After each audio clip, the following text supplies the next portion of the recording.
70% नागरिकांनी मला असं सांगितले, तुमच्या काळात झालेल्या रोड्या, तुमच्या काळात टाकलेली पाईपलाईन आहे, विजेचा लपंडाव 12-12 तास 15-15 तास लाईट नसते. हजारो नागरिक माझ्या घरी आले. नाही म्हणले आता तुम्ही नगरसेवक होणार नाही तर आम्ही कामं कोणाची करायचं. त्यामध्ये 40 गुंठे जागा आम्ही मुस्लिम बांधवासाठी दफनभूमीसाठी आरक्षित केली. सर्व धर्म समभाव दफनभूमी त्या ठिकाणी निर्माण केली. एक काळ पिंपरी चिंचवड महानगरपालिका ही देशातली सगळ्यात श्रीमंत महानगरपालिका म्हणून गणली जायची, पण आजच्या स्थितीला करोडोंचं खर्च त्या महापालिकेवर आहे. तर 40,000 कोटीची कामं या शहरामध्ये झाली पाहिजे असे दादांनी त्यांचं म्हणणे मांडलं. आणि दादांचं म्हणणं बरोबर आहे. एक नागरिक 3-3, 4-4 तास गाडी पुढे मागे होत नाही. दादांक कोणतंही काम करत असताना त्यांच्याकडे 50 वर्षाचं नियोजन असतं. माझी स्वतःची 15 गुंठे जागा त्या ठिकाणी मी वाहतूक खुली व्हावी, नागरिकांना त्रास कमी व्हावा यासाठी त्या ठिकाणी दिली. 2007 मध्ये तुम्हाला उमेदवार मिळत नव्हता आणि 2017 मध्ये एवढी इच्छुकांची गर्दी कशी काय वाढली?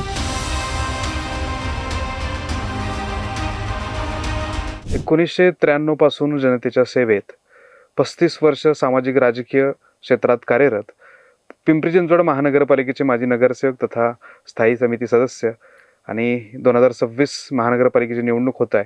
प्रभाग क्रमांक 4 दिघी बोफखेल प्रभागाचे उमेदवार चंद्रकांत भाऊ वळके आज माझ्यासोबत आहेत. सर, तुमचं टाइम्स ऑफ डेमोक्रेसी टीव्ही मराठीमध्ये स्वागत करतो.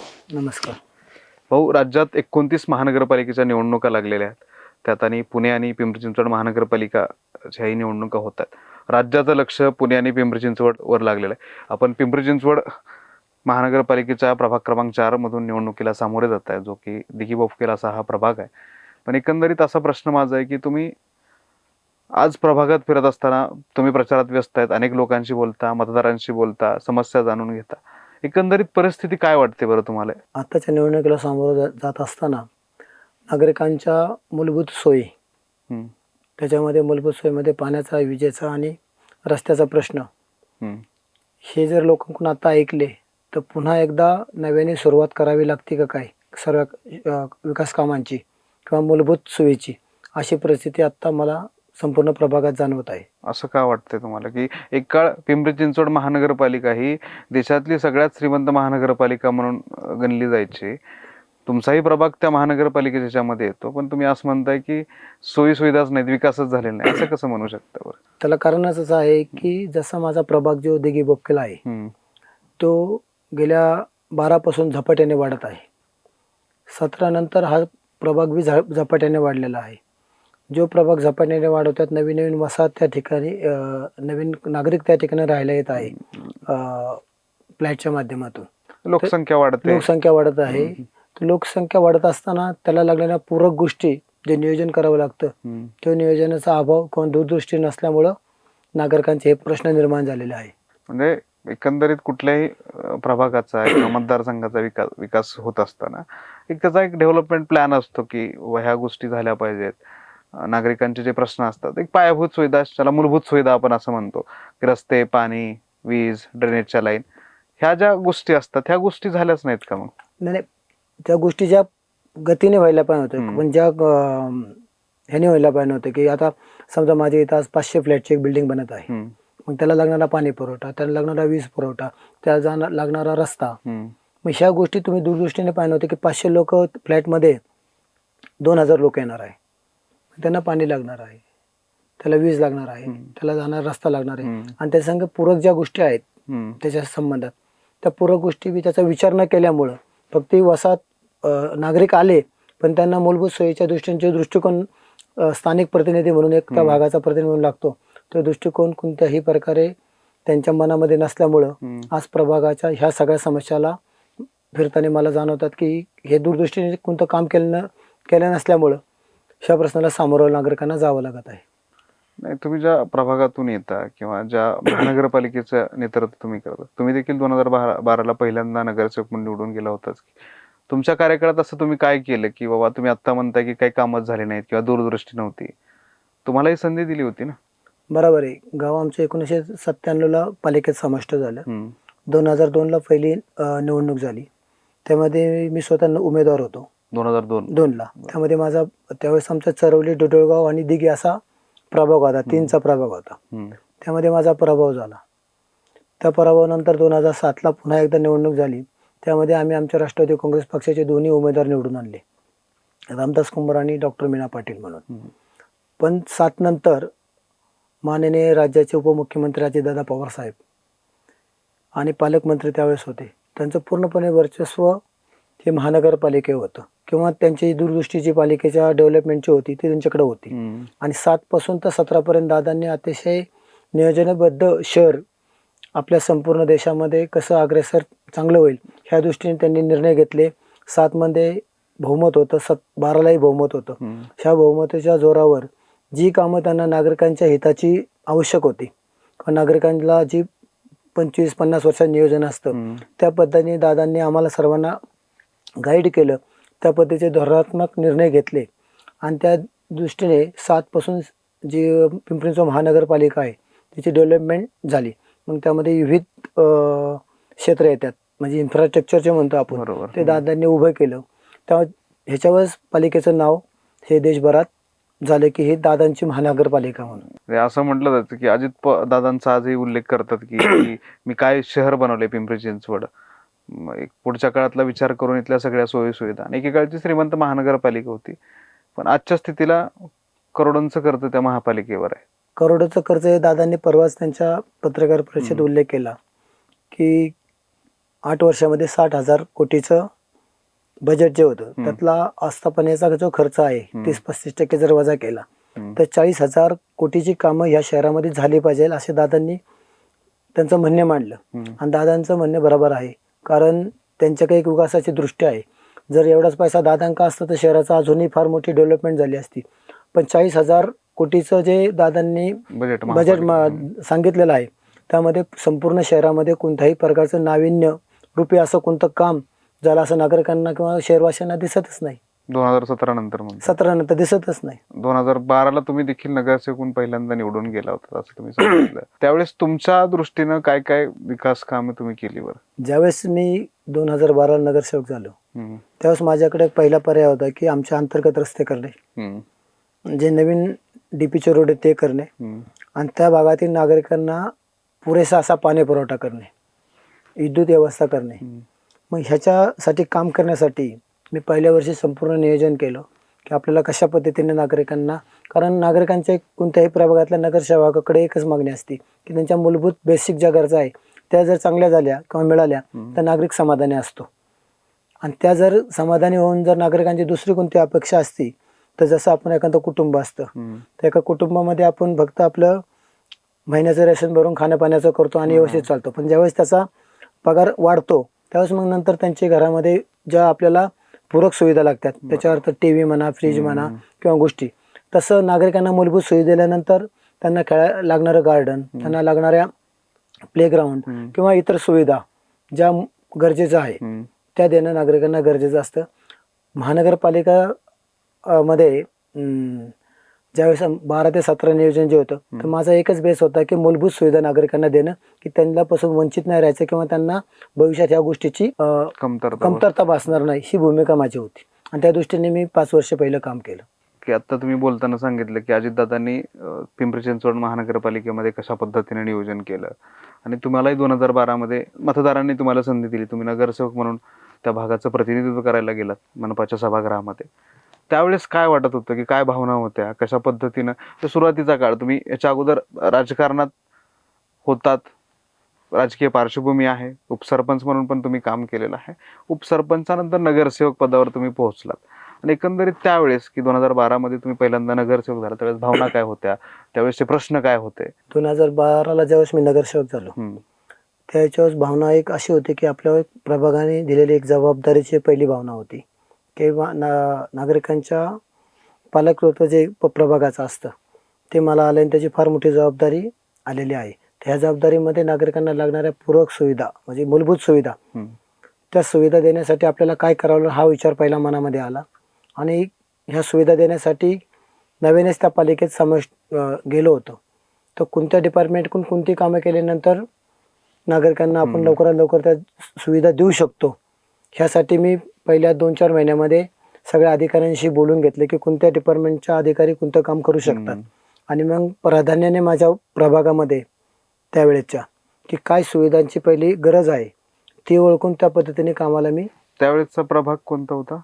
संपूर्ण दिघीचाच होता, 2चा प्रभाग होता त्यावेळेस, हा. पण संपूर्ण दिघी गाव होतं. बरं, आता ते स्प्लिट झालं. आता 4चा झाल्यामुळे बोपकेला आम्हाला जोडले गेले. 2012 मध्ये काय समस्या जाणवल्या बरं तुम्ही ज्यावेळेस सगळ्या गोष्टीकडे बघत होतात तेव्हा? त्यावेळेची प्रमुख समस्या होती पाण्याची, हम्म. दुसरी होती विजेची आणि अंतर्गत रस्त्याचं जाळं. मूलभूत सुविधाच व्यवस्थित नव्हत्या. मूलभूत सुविधाच, कारण 97 गाव पालिकेत गेलं. 2002 ते जे आमच्या 7 मध्ये जे नगरसेवक होते हम्म. त्यांच्याकडून कोणत्याही प्रकारची कामं झाली नाही. 2007 ते 12 हम्म.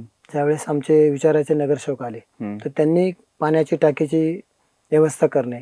पहिले 8 लाख लिटर पाण्याची टाकी होती, हम्म. त्यानंतर 20 लाख लिटर पाण्याची टाकी आम्ही दिघी गावामध्ये सर्वे नंबर 2 मध्ये उभी केली. बरं.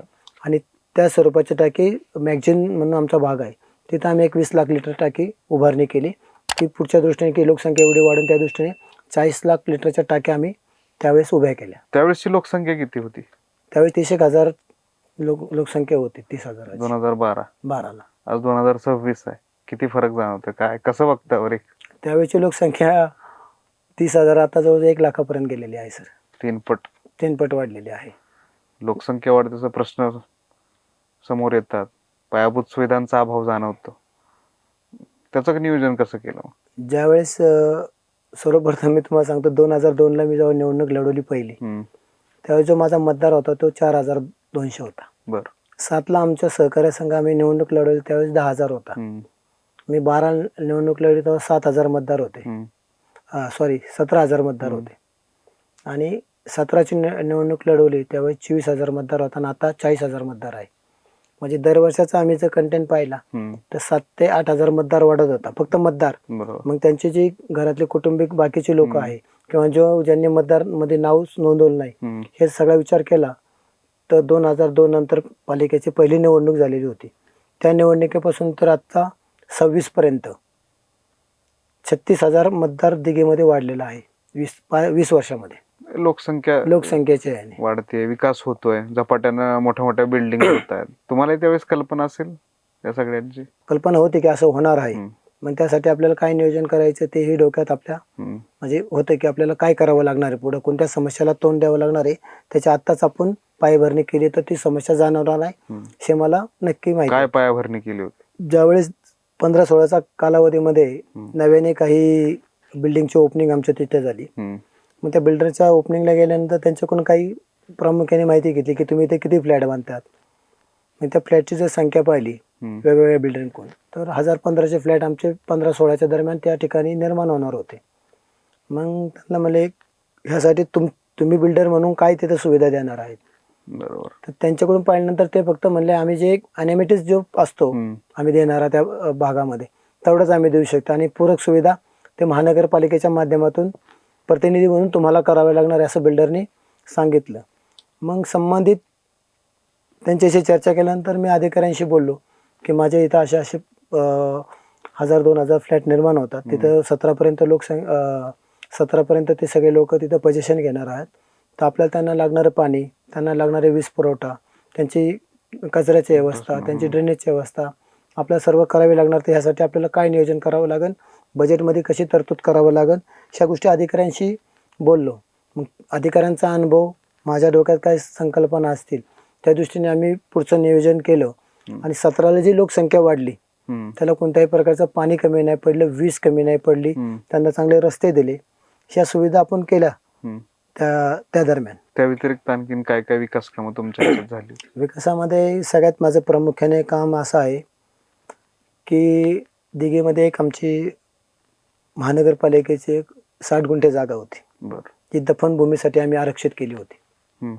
त्या ठिकाणी आमच्या इथं मुस्लिम बांधव जास्त आहे, ख्रिश्चन बांधव आहे आणि आपल्या हिंदू समाज जास्त आहे त्याच्यामध्ये. पण मुस्लिम बांधवांना आमच्या एक तर येरवडा ह्या ठिकाणी जायचं किंवा दफनभूमी म्हणून चिंचोड या ठिकाणी जावं लागत होतं. मग त्या जागेचा सदुपयोग करून आम्ही आमच्या प्रभाग मीटिंगमध्ये एक ठराव केला. त्या ठरावामध्ये आम्ही सगळ्यांनी, आमचे सहकारी आशाताई सुपे म्हणून होत्या, आम्ही दोघांनी मिळून ठराव केला की त्या 60 गुंठे जागेचं आपण नियोजन करायचं. त्यामध्ये 40 गुंठे जागा आम्ही मुस्लिम बांधवासाठी दफनभूमीसाठी आरक्षित केली. त्यातली 15 गुंठे जागा आम्ही ख्रिश्चन समाज आमच्याकडे अधिक प्रमाणात होता त्यांच्यासाठी आरक्षित केली आणि 5 गुंठे जागा जी हिंदू समाजामध्ये जास्त करून दहन केलं जातं बरोबर. आणि छोटी मुलं असेल 1 वर्षाच्या आत तर त्यांना दफन केलं दफन जातं. केलं जातं. तर त्यांच्यासाठी एक 5 गुंठे जागेचं आम्ही नियोजन केलं, तो ठराव केला. तो ठराव आम्ही जनरल मीटिंगला पाठवला, त्यामध्ये तो पास झाला. तर सगळ्यात महत्त्वाचं काम आम्ही केलं की एकाच ठिकाणी सर्व धर्मसमभाव दफनभूमी त्या ठिकाणी निर्माण केली. त्याचा फार मोठा म्हणजे अभिमान किंवा एक चांगला संदेश आम्ही त्या ठिकाणी दिला. खरं आहे की सर्व धर्मीय दफनभूमी करणं हे फार महत्वाचं आहे. बरेच लोक चर्चा करत असतात की आम्हाला नको ह्या ठिकाणी, आम्हाला वैयक्तिक द्या, पण एक अतिशय महत्वाचा तुम्ही निर्णय त्यावेळी. त्या व्यतिरिक्त आणखीन असं काय? त्या व्यतिरिक्त कचऱ्याचा जो समस्या होती आमच्या भागामध्ये की कचरा उचलून घेऊन जायचा, पण तो रस्त्याने कुठेतरी पडायचा किंवा आणखी काही गोष्टी व्हायच्या आणि संपूर्ण परिसर कचरा जर उचलून नेणाऱ्या गाड्या जरी असल्या त्या तर कचरा व्यस्त पडत होता मोठमोठ्या कंटेनरमध्ये. तर मग संबंधित आरोग्य अधिकाऱ्याशी बोललो की आमच्या इथं सर्वे नंबर गायरान म्हणून आहे, काही 77 सर्वे नंबर 77 मध्ये गायरान आहे. तर मी अधिकाऱ्यांना बोलून घेतलं, आरोग्याच्या अधिकाऱ्यांना त्यांना दाखवलं. कारण मी ज्यावेळेस औंधला जायचो म्हणजे पायसर कॉलेजच्या तिथं महानगरपालिकेचाही मी कचरा डेपो, पुणे महानगरपालिकेचा कचरा डेपो पाहिला होता बंदिस्त. तिथं परिसरातला कचरा लोक गोळा करायचे आणि त्या आतमध्ये डम्पिंग करायची, पण तो लोकांना कळत नव्हतं तिथं आतमध्ये एवढा मोठा कचरा आहे म्हणून. ती मी जाता आता गाडीतून पाहिलं होतं. मग एकदा मी दुसऱ्या वेळेस गेलो तेव्हा पाहिलं तर यांची काय भूमिका आहे पुणे महानगरपालिकेची. तो बंदिस्त त्या परिसरातला सोसायट्यांचा कचरा, त्या भागातला कचरा तिथं तो आतमध्ये न्यायचे आणि ते सुरक्षित राहायचे, नागरिकांना कळायचं बी नाही. मग मी म्हणलं एवढं मोठं आमचं गायरान आहे, त्या गायरानाचा उपयोग आपण केला पाहिजे. मग संबंधित अधिकाऱ्याशी, आरोग्य अधिकाऱ्याशी बोललो. म्हणलं आपण इथं जर एक शेड केलं तसं बंदिस्त आणि त्यामध्ये दिघेगावचा सगळा कचरा आणून डम्पिंग केलं आणि त्याच्यानंतर जर आपण हा मुशीला नेला तर चांगल्या प्रकारचं काम होईल. कारण तिथला कचरा गोळा करायचा आणि दिघेगावच्या कोणत्या तरी मेन चौकामध्ये कंटेनरमध्ये टाकायला जायचा. मग ती भूमिका मी घेतली आणि तिथं पिंपरी शहरातला पहिला पण माझा असा प्रभाग होता की त्यामध्ये मी पत्र्याचं शेड बनवून सगळा कचरा दिघेतला तिथं आणायचा आणि नंतर रात्रीचा तो मोशीच्या कचरा डेपोमध्ये जायचा. त्याचं एक आपण फार मोठं काम त्या ठिकाणी नागरिकांच्या हितासाठी केलेलं, आरोग्याच्या हितासाठी केलं होतं. आज चालू आहे का ते? हा चालू आहे ना, आता चालू आहे. म्हणजे त्याच्यामध्ये थोडं आता तफावत झालेली आहे. काय तफावत? अलीकडच्या काळामध्ये काही नागरिकांनी तक्रार केली की त्या कचऱ्याचा आम्हाला त्रास होतो, पण ते गावापासून दूर आहे. पण संबंधित प्रतिनिधींनी ती जागा गायरान आहे, तिथं कोणाच्या मालकीची नाही, ती सरकारच्या मालकीची आहे. त्यावर जर ठोस जर उपाय केला असता की नाही आम्ही हे करणारच, कारण संपूर्ण 1 लाख लोकसंख्या जी दिघीची आहे तिच्या हिताचा तो निर्णय होता. बरोबर.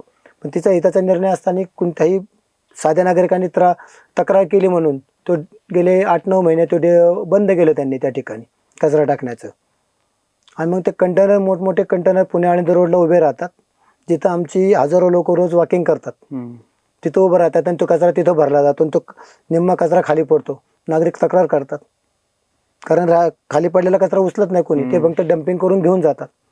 मग तो खाली पडलेल्या कचऱ्याचे हजारो नागरिक तिथं रोज वॉकिंग, सकाळी मॉर्निंग वॉक करतात, संध्याकाळी त्यांना हा फार मोठा त्रास होतो. त्यांच्या तक्रारी येतात, अधिकारी सांगतात की आम्ही आता, प्रशासन आहे तिथं कोणी प्रतिनिधी नसल्यामुळे त्यांनाही असं ठोस निर्णय घ्यायला हे नाही, ते उडवडीचे अधिकारी प्रशासन उत्तर देते सध्या, पण त्या नागरिकांना ह्या गोष्टीचा फार मोठा त्रास होत आहे.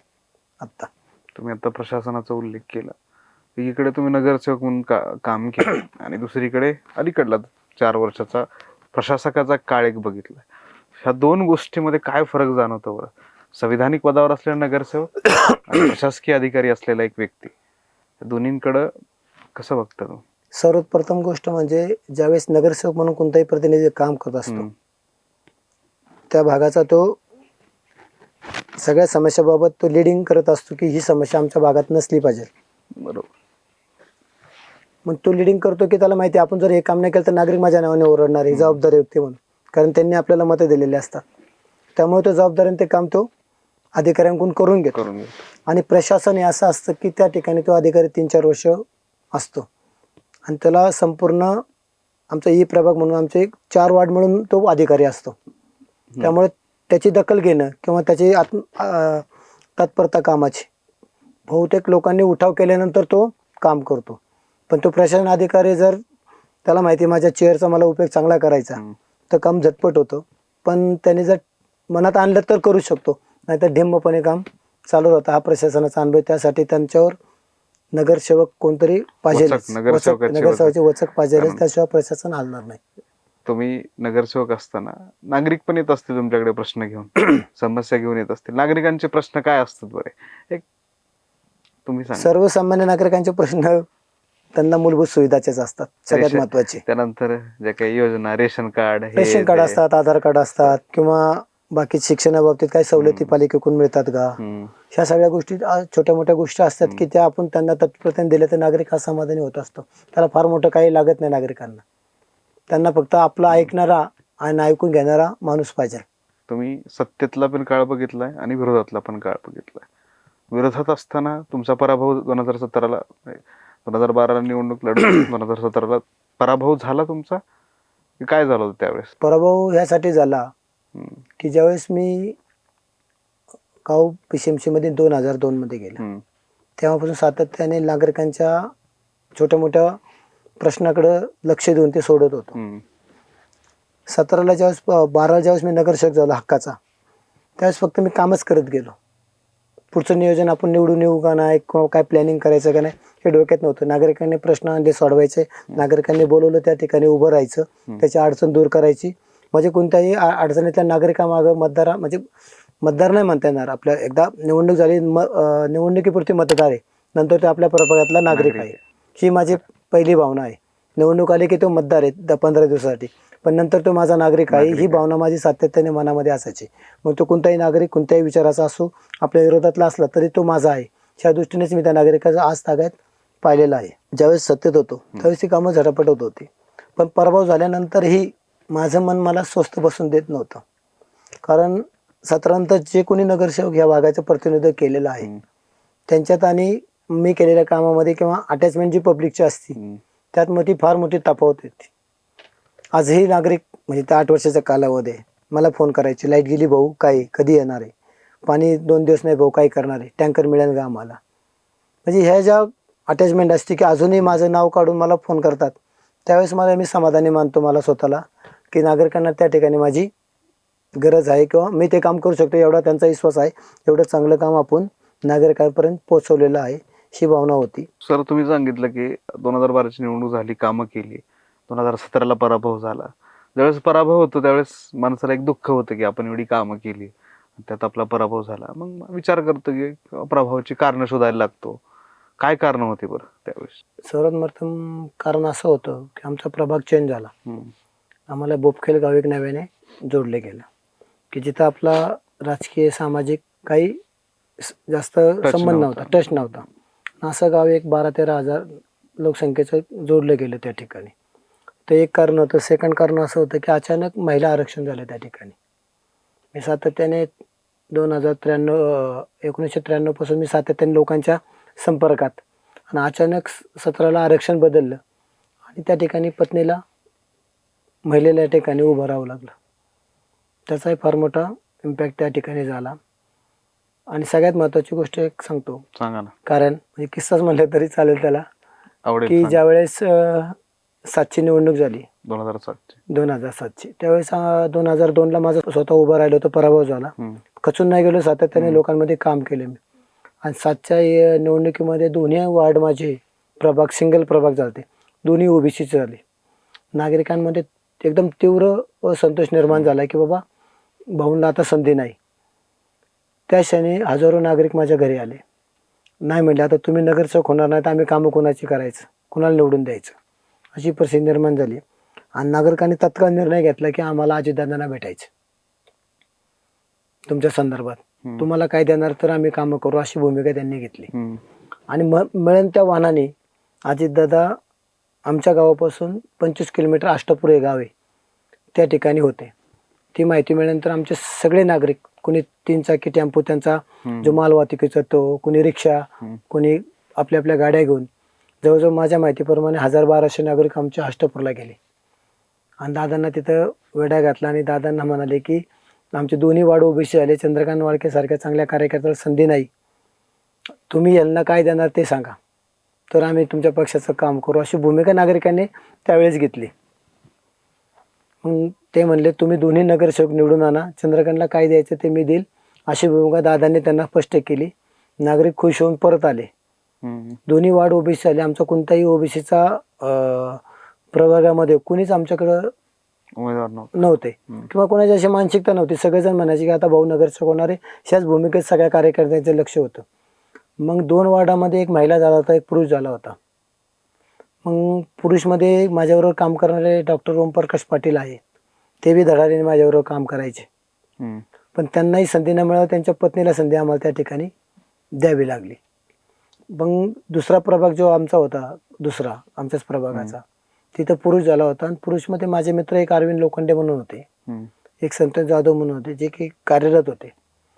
आणि एक माझे वडिलांचे सहकारी कैलासवाचे तानाजी कुंभार आहेत, ग्रामपंचायत सदस्य. त्यांचा एक मुलगा होता रामदास कुंभार. तर जे राजनीती म्हणतो आपण, काहीतरी आपण खेळायची गेम राजकारणामध्ये, तर समोरच्या पार्टीने हा उमेदवार दिला तर आपण हा देऊ, त्यांनी तो दिलाय की आपण दुसरा देऊ, अशा भूमिकेत जुळवाजुळव. अशा भूमिकेत विरोधकांनी जर एला दिलं तर आपण बी देऊ, आणि त्यांनी जर बी दिलं तर आपण ए देऊ, अशी भूमिका मी घेतली. आणि जे माझ्या प्रभागात इच्छुक होते त्या तिघांना बसून सांगितलं की समोरच्यानी ए दिला तर आपण बी देऊ, आणि त्यांनी बी दिला तर आपण ए देऊ. ते ही भूमिका सगळ्यांना मान्य होती. आणि दुर्दैवाने त्यांनी बी उमेदवार दिला समोरच्या विरोधकांनी. मग माझ्यासोबत एला पर्याय नव्हता. आणि जो माझ्याकडे ए होता त्याचं साधं छोटंसं हॉटेल होतं. त्याला कल्पनाही नव्हती की आपण आता भविष्यामध्ये 12-13 दिवसामध्ये नगरसेवक होईल. पण समोरच्या पार्टीने जो निर्णय घेतला त्याच्या विरोधात जाऊन आम्हाला निर्णय घ्यावा लागला, आणि त्यांना आम्ही संधी दिली. नागरिकांनी माझ्या विश्वासावर, माझ्या कार्यकर्त्यांच्या विश्वासावर त्यांना भरघोस मतांनी निवडून दिलं, आणि ते 12 दिवसात नगरसेवक झाले. हे माझ्या दृष्टीने फार अभिमानास्पद गोष्ट आहे. आणि पलीकडल्या वार्डामध्ये जे माझे जीवलग मित्र होते डॉक्टर ओमप्रकाश पाटील, त्यांच्या पत्नी त्या ठिकाणी झाल्या. आणि आपल्या विचाराचे लोक त्या ठिकाणी मी निवडून आणण्यामध्ये यशस्वी ठरलो. यातून एकच संदेश जातो की पराभव झाला, 2ला माझा पराभव झाल्यानंतर खचायचं नसतं. सातत्याने मध्ये लोकांमध्ये काम केलं तर लोक नक्कीच आपल्या पाठीमागे राहतात, ही शिकवण मला त्या काळामध्ये मिळाली. भाऊ, तुम्ही सांगितलं की 2017च्या पराभवाची काही कारणं सांगत होतात. त्यात एक विषय काढला की इच्छुकांची गर्दी वाढली. 2007 मध्ये तुम्हाला उमेदवार मिळत नव्हता, आणि 2017 मध्ये एवढी इच्छुकांची गर्दी कशी काय वाढली? त्याचं कारण असं आहे की 7 मध्ये जे सर्वसामान्य कुटुंबातले आणि अनपेक्षितपणे जे नगरसेवक झाले, तसे माझ्याबरोबर सगळ्या काम करणाऱ्या कार्यकर्त्यांना वाटलं आपण जर भाऊबरोबर असलो तर 100% नगरसेवक होऊ शकतो. त्यामुळे 17 मध्ये माझ्याकडे जवळजवळ 27 लोकांची, प्रभाग 4चा होता, 27 जण इच्छुक झाले वेगवेगळ्या प्रवर्गामध्ये, आणि त्यातल्या 4 जणांनाच तिकीट मिळालं. त्यामुळे ज्यांना तिकीट मिळालं नाही त्यांची नाराजी सुद्धा माझ्या पराभवाला थोडीफार कारणीभूत आहे. आणि तीच परिस्थिती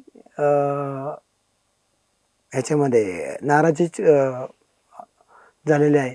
पण 7च्या निवडणुकीमध्ये ते सर्व कार्यकर्ते आपली झालेली चूक सुधारून आता 26 मध्ये सगळे माझ्याबरोबर काम करतात, ह्याचा आनंदही मला आहे. नक्कीच भाऊ, तुम्ही विकास कामावर सांगितलं, तुमची पार्श्वभूमी सांगितली.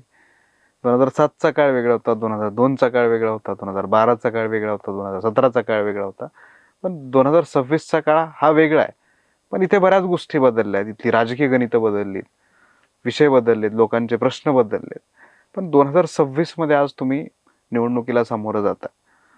आपण चर्चा केली की त्यावेळेस झालेली विकास कामं. पण एकंदरीत 2026 मध्ये विचार करत असताना तुमचं काय विजन आहे बरं? आता 2017ची निवडणूक जी झाली, आणि ते निवडणुकीनंतर 26 मध्ये निवडणूक होत आहे, म्हणजे 22 पर्यंत प्रतिनिधीचा काळ आणि 4 वर्षाचा प्रशासनाचा काळ. ह्या काळामध्ये ज्यावेळेस माझ्यासारखा कार्यकर्ता ह्या निवडणुकीला सामोरं जात आहे, परिस्थिती एवढी बदललेली आहे की संबंधित प्रतिनिधीच्या काळामध्ये ज्या मूलभूत सुविधा आहे त्याच्याकडे दुर्लक्ष झाल्यामुळे नागरिक त्रस्त, त्यानंतर 4 वर्षाचा प्रशासनाचा काळ, त्यामुळे नागरिक आणखीन त्रस्त. आणि ह्या त्रस्त कोणत्या गोष्टीसाठी आहे तर मूलभूत प्रश्नासाठी आहे. पिण्याच्या पाण्यासाठी त्रस्त आहे. विजेचा लपंडाव 12-12 तास 15-15 तास लाईट नसते प्रभागामध्ये.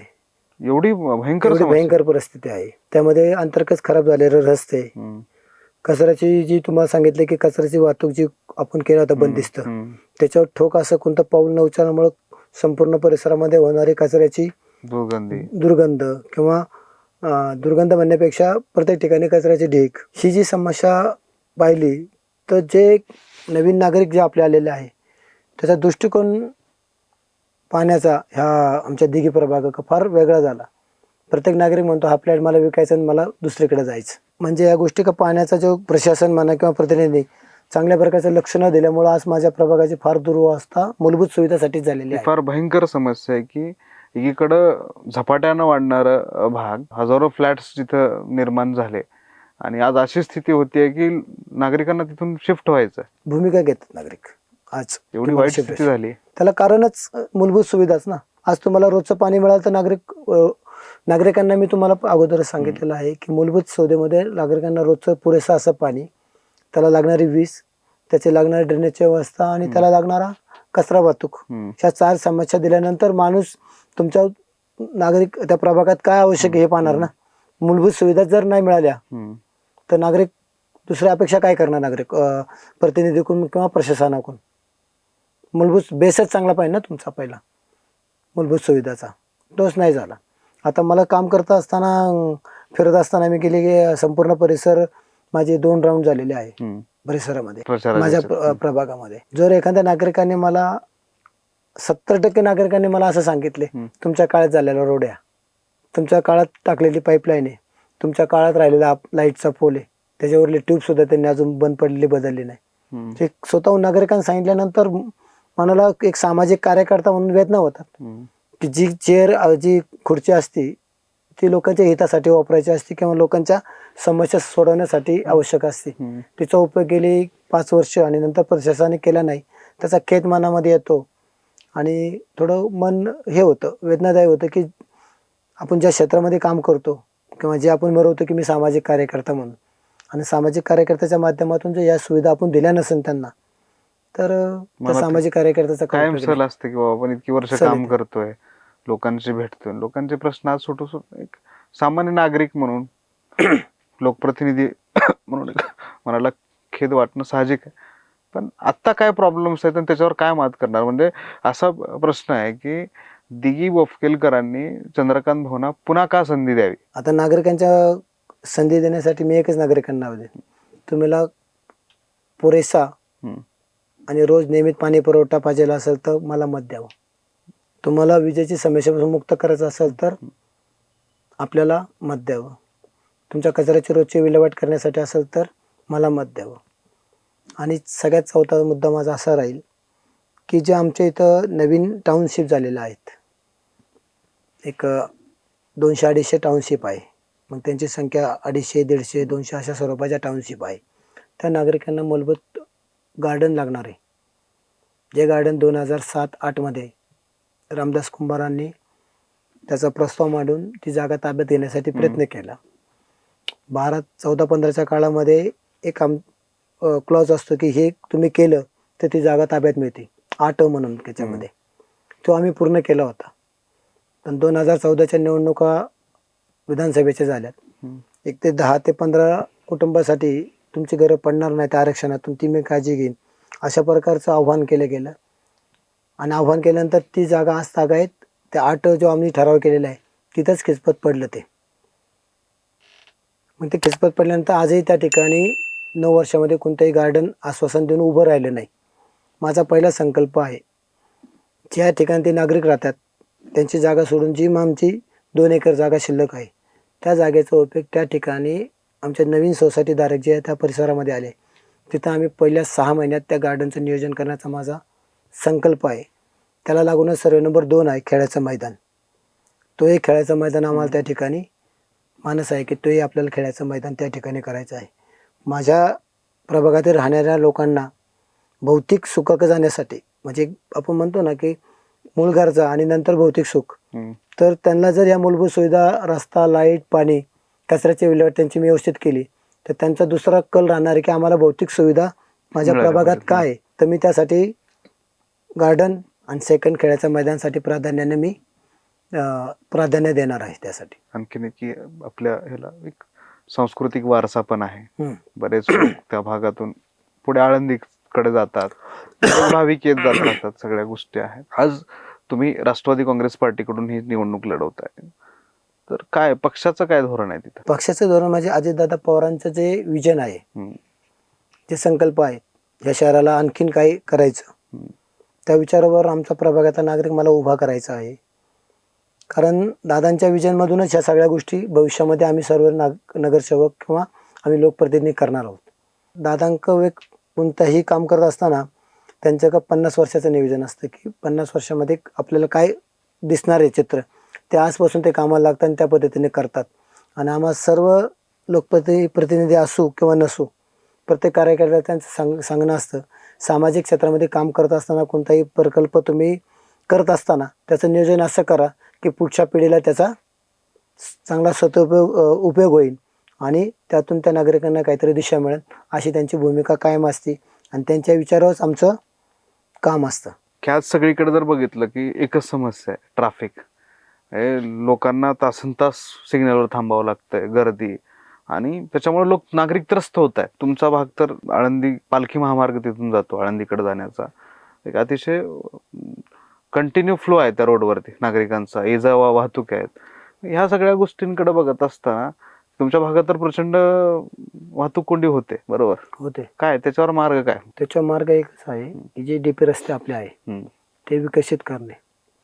आता आमचा जो पालखी महामार्ग जो आहे तो 61 मीटर आहे त्याच्यामध्ये, पण दिघीच्या हद्दीपासून तर मिलिटरीच्या हद्दीमध्ये 30 मीटर डेव्हलप झालेला आहे. आणि पुढे आळंदीकडे जाताना जे नियोजन लागतं की बायपास अंडरपास करणे, त्या गोष्टीचं नियोजन नसल्यामुळे ट्रॅफिक अधिकची तिथं वाहतूक कोंडी होते अधिकची. म्हणजे आमच्या मॅगझिन चौकात होती, पुढे गेल्यानंतर साईबाबा मंदिर आहे त्या ठिकाणी होते.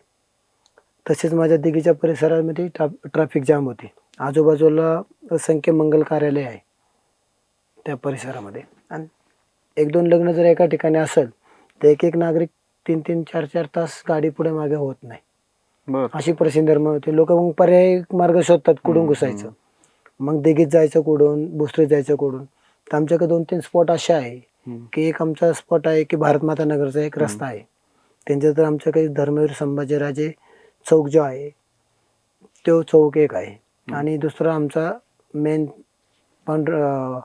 गावठाणाचा चौक आहे. तर कधी असे लग्नाचा सीझन आला तर माणूस खेळूनच थांबतो तिथं, मग 2 व्हीलर बी सुद्धा पुढे मागे जात नाही, अशी परिस्थिती निर्माण होती. ह्यासाठी पर्याय म्हणून जे अंतर्गत आमचे डीपीचे रस्ते ते डेव्हलप करणे मोठ्या स्वरूपात, हे एक आपल्याकडं प्रामुख्याने वाहतूक कोंडी सोडण्यासाठी उपाय आहे. हे सर्व करत असताना तुम्हाला एक गोष्ट मला अभिमानाने किंवा मला आमच्या कुटुंबाचे कौतुक करावं लागेल. म्हणजे कुटुंबाच्या सगळ्या, मी जरी समाजकार्यामध्ये असले तर बाकीचे सगळे व्यावसायिक आहे, आपल्या आपल्यापर्यंत व्यवसाय करतात, पण हे सगळं कुटुंब माझ्या मागे नेहमीच खंबीरपणे समाजकारणामध्ये काम करत असताना माझ्या मागे उभं राहिले. आमच्याकडे राजे धर्मवीर संभाजी महाराज चौक जो आहे त्या चौकात अशी परिस्थिती आहे, लोकसंख्या वाढलेली भरपूर आहे, आणि त्या जर अनियंत्रित झाली, कोणी मध्ये घुसला ना आडवा घुसला असं झालं तर तासन तास त्या ठिकाणी वाहतूक कोंडी होती. आणि मग सोशल मीडियाच्या कधी होणार समस्या दूर, कधी होणार समस्या दूर, असे नागरिक मग त्याला कमेंट पाहून मन थोडंसं सामाजिक कार्यकर्ता असल्यामुळे थोडंसं विचलित व्हायचं, किंवा ती समस्या आपण का नाही सोडू शकत सामाजिक कार्यामध्ये जर आपण काम करत असेल तर, अशी भूमिका माझी राहायची. मग आमचा एक सेमीच्याकडे सर्वे नंबर 72 आहे, तर तिथून डीपी रस्ता जात आहे, पण पुढचे सगळे घरं झालेली आहे, आमची जागा मोकळी आहे त्या ठिकाणी. मी जर म्हटलं मी जागा दिली तर पुढची सगळी घरं गोरगरिबांची तुटणार आहे, मग त्यांना काय मदत केल्यानंतर आपल्याला मार्ग निघू शकतो, जे आम्ही त्या नागरिकांशी चर्चा केली. जवळजवळ 70-80 नागरिक त्यामुळे बाधित होत होते. त्या नागरिकांनी पॉझिटिव्ह त्या ठिकाणी दाखवलं की ठीक आहे, आम्ही या ठिकाणी 6 मीटर, तुमचा 12 मीटर आहे तर आम्ही 6 मीटर रस्ता द्यायला तयार आहे, नागरिकांनी प्रश्न सोडवण्यासाठी आम्ही तयार आहोत. अशा भूमिकेतून राजकीय जर हिशोब केला तर निवडणूक आल्यानंतर मी ती जागा वाहतुकीसाठी खुली कराय, पण असं कोणताही राजकीय माणूस असेल तर ती भूमिका घेईन. पण सामाजिक क्षेत्रामध्ये वडील 7-15 वर्ष सरपंच होते, मी नगरसेवक होऊन गेलो होतो, ह्या भूमिकेतून कुटुंबाशी चर्चा केली की आपण समाजाचं काहीतरी देणं लागतो नेहमीच समाजामध्ये काम करत असताना. आणि आमच्या कुटुंबाला मी माझी भूमिका पटवून सांगितली की ज्या नागरिकांच्या जीवावर आपण बारामध्ये नगरसेवक झालेलो आहोत, आज ते नागरिक संकटात आहे वाहतुकीच्या, 2-2 तास थांबतात. त्यांचे कमेंट पाहिलं तर आपण काही निर्णय देऊ शकतो का, आपण आपली जागा हँडओव्हर करू शकतो का. ते म्हणले तू एवढा सरळ कसा विचार करतो, तिथे विरोधी पक्षाचे नगरसेवक आहे 20मध्ये, निवडणुकीला अजून टाईम आहे, काही लोक ऐन मोमेंटला देतात आणि त्याचं कॅश करून मतं घेतात, तर तू हा कशी भूमिका घेऊ शकतो. म्हणलं वडिलांनी सांगितलं की आपण समाजाचं काहीतरी देणं लागतोय, ती भूमिका तुम्ही बाजूला ठेवा आणि आपण सरळ हाताने नागरिकांचे जर प्रश्न आपल्याकडून सुटत असेल तर आपण ती भूमिका घ्यावी अशी मी भूमिका मांडली. माझे 2 बंधू आहेत, रवींद्र आणि कुलदीप, बाकी आमची मुलं आहे, ह्या सगळ्यांनी मला त्या गोष्टीमध्ये साथ दिली. आमच्या वडिलांनी त्याला होकार दिला. आणि विरोधी पक्षाचे म्हणजे आम्ही राष्ट्रवादी पक्षाचं काम करतो, भारतीय जनता पार्टीचे आमदार, भारतीय जनता पार्टीचे त्या प्रभागातले नगरसेवक असताना माझी स्वतःची 15 गुंठे जागा त्या ठिकाणी मी वाहतूक खुली व्हावी, नागरिकांना त्रास कमी व्हावा यासाठी त्या ठिकाणी दिली. त्या जागेचा मला मोबदला मार्केट व्हॅल्यूने आज मिळणार नाही, पण TDR स्वरूपात किंवा FSI स्वरूपात तो मिळू शकतो, पण त्याची किंमत मार्केट व्हॅल्यूची होणार नाही. पण ते सर्वसामान्य जनतेचा प्रश्न सोडवण्यासाठी ते आमच्या कुटुंबाने नुकसान सहन केलेलं आहे. निव्वळ एक माणूस आपला सामाजिक क्षेत्रामध्ये काम करतोय, जनता त्याच्याकडे आशाने पाहते, तर आपल्या संपूर्ण कुटुंबाने त्याला होकार दिला.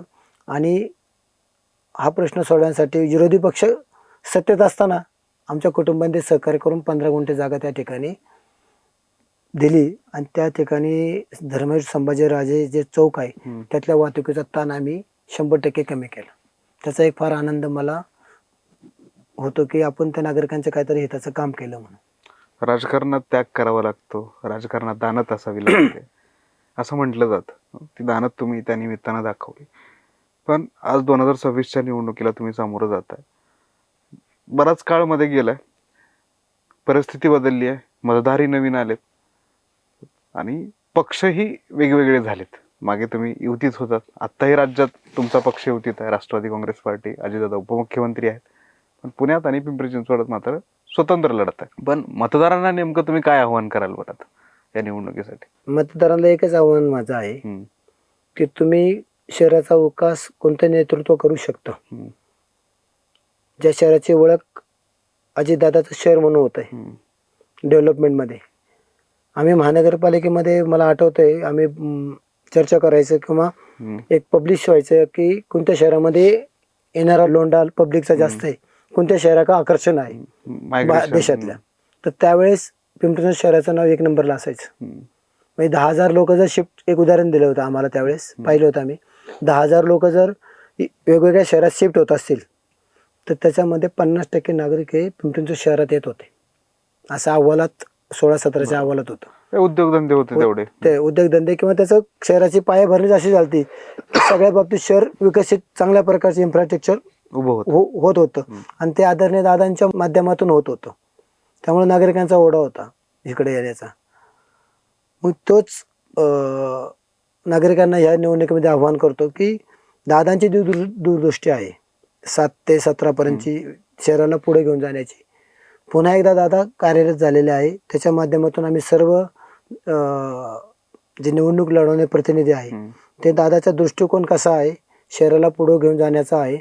तर त्या दृष्टीने तुम्ही बी आमच्या मागे उभं राहून शहराला विकसित करायचं असेल, आपला प्रभाग जर विकसित करायचा असेल तर आदरणीय अजितदादा पवार उपमुख्यमंत्री यांच्या विचाराने आपण चाला आणि त्यांच्या विचाराच्या प्रतिनिधीला तुम्ही मतं द्या, असं प्रकारचं आव्हान आम्ही त्या ठिकाणी नागरिकांना करत आहे. माझ्या संपूर्ण प्रभागातील मतदारांना मी आव्हान करेन या माध्यमातून की माझ्याबरोबरच्या पॅनलमध्ये जे लोक उभे आहेत त्यामध्ये अ गटामध्ये आमच्या सौ प्रतिभा दोरकर आहेत, प गटामध्ये आदिवासी समाजाचे आमचे मंगेश शिवाजी आसवले आहेत, त्यानंतर क मध्ये आमच्या भगिनी श्रद्धा विकी योगेश अकोलवार आहेत आणि ड मध्ये मी स्वतः चंद्रकांत साहेबराव वळके आम्ही उभा आहोत. आम्ही चारही जे विविध समाजामध्ये विविध काम करणाऱ्या लोकांना आम्ही या ठिकाणी संधी दिलेली आहे. ह्याच्यामध्ये त्या चारही उमेदवारांना नागरिकांनी विजय करावा असं आव्हान या ठिकाणी मी करत आहे. तर आमच्या चारींचं राष्ट्रवादी काँग्रेस पक्षाचं घड्याळ हे चिन्ह आहे, त्याच्या पुढील बटन दाबून त्यांना सर्वांना विजय करा असं आव्हान या ठिकाणी प्रभागातील मतदारांना मी करत आहे. माझ्या प्रभागातील सर्व मतदारांना आजच्या माध्यमातून एक आव्हान करतो किंवा गांभीर्याने सांगतो, ही लढाई धनशक्ती विरुद्ध जनशक्ती स्वरूपाची आहे. तुमचा प्रतिनिधी निवडत असताना तुम्ही की एका रात्रीत तुमचं मत विकत घेण्यासाठी जे प्रयत्न करतात त्यासाठी मत द्यायचं का 5 वर्ष सातत्याने तुमच्यासाठी काम करणारा प्रतिनिधी तुम्हाला निवडायचा आहे. अशा गोष्टीचा विचार करून तुम्ही उद्याच्या निवडणुकीमध्ये मतदान करावं अशा प्रकारची आव्हान या ठिकाणी मी करत आहे. की 15 जानेवारीला जे मतदान होणार आहे तर प्रभागातील सर्व नागरिकांनी त्या दिवशी आपल्या मतदानात सहभागी होऊन आपला मतदानाचा हक्क बजवावा. तसेच शहरातील संपूर्ण नागरिकांना बी विनंती आहे की आपलं पवित्र जे मतदानाचा हक्क आहे, संविधानाने दिलेला हक्क आहे, तो आपण बजावावा आणि या मतदान क्रियेमध्ये निवडणुकी प्रक्रियेमध्ये सहभागी व्हावं. भाऊ, तुम्ही आलात, आपल्या अनेक विषयावर चर्चा झाली. 2002, 2007, 2012, 2016 आणि आता 2026 मध्ये एकंदरीत त्यावेळेसची राजकीय परिस्थिती काय होती आणि आत्ताची स्थिती काय होती, त्यावेळेस केलेली काम आणि येणाऱ्या काळात करायची असलेली काम, या सगळ्या विषयांवरती चर्चा झाली. तुम्ही आत्ता सांगितलं की धनशक्ती विरुद्ध जनशक्तीचा हा विजय आहे, धनशक्ती विरुद्ध जनशक्तीची ही लढाई आहे. पण मतदार फार सुज्ञ आहेत. तो काळ वेगळा होता, आत्ताचा काळ वेगळा आहे. मतदारांना फार चांगल्या पद्धतीने कळतं की कोण काम करतंय, कोण काम करत नाही. त्यामुळे मतदार योग्य ते निर्णय घेतील. एक सामान्य नागरिक म्हणून आणि एक मतदार म्हणून मलाही तसं वाटतं. त्यामुळं येणारा काळ जो आहे ते सगळं आपल्याला 16 जानेवारीला स्पष्ट होईल. तुम्ही देखील निवडणुकीला सामोरं जाताय, प्रचाराची धामधूम तुमच्यासोबत आहे, अनेक लोकांना रोज भेटताय, वेळात वेळ काढून आलात, संवाद साधलात, तुमचे प्रश्न मांडले, तुम्ही केलेली काम मांडली. कुठंतरी ह्या गोष्टी समोर येणं, नागरिकांपर्यंत पोहोचणं, मतदारांपर्यंत पोहोचणं हेही महत्त्वाचं आहे आणि ते या माध्यमातून होतं आहे. त्याबद्दल तुमचे आभार व्यक्त करतो आणि माझ्या संपूर्ण टिवडी मराठी टीमच्या वतीनं परत एकदा तुम्हाला शुभेच्छा देतो. धन्यवाद.